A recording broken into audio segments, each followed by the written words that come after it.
So, Ay, nandiyan na sila! wala pa. Ayan na yung Okay lang yan.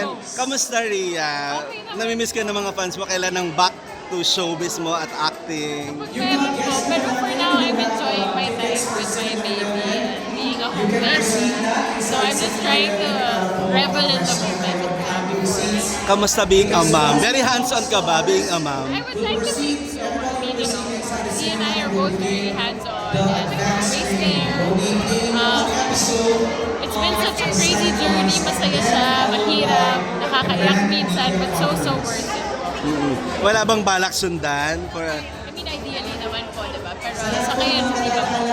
Tapos, nagbabalik din si Sanjo sa showbiz. At yung second time na nag-tandem sila ni Angelica.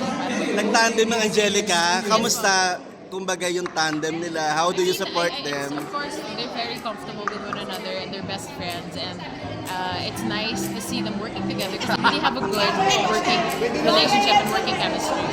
What's something special about being a mom sa'yo? Kasi your first time mom, di ba? Parang, It consumes you and you get surprised with what you're capable of. Wait lang po, papapicture. sige, go. Kung sakali bang babalik ka sa showbiz, Yes, are you still willing to do yung mga teleserye or a movie?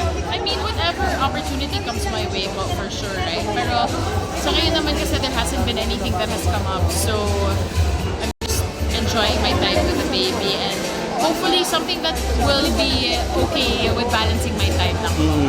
As a family, wife, kumbaga, how do you support each other? Si Sanjo, being a father. You know, there's really days where the other person isn't 100% and you're not 100%.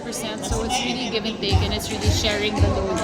Always being there for one another po. Pero, is any time from now ba or next year, are you ready to back to acting kung Pwede sakali? po, if I get pregnant again, then maybe not. If I'm not, then pwede. Pero are you looking forward to have Of course, another? I miss acting. I miss the craft of it. Yeah, What do you miss most sa showbiz? the acting. Yung release ng emotions and how cathartic it can be. And what can you say about the silent noise ni Sanjo sa kanya? Another I challenge. really like this. Kasi sometimes I read the scripts and see it. And it's really good and I'm really excited to see it come to life. Thank you. Thank you po.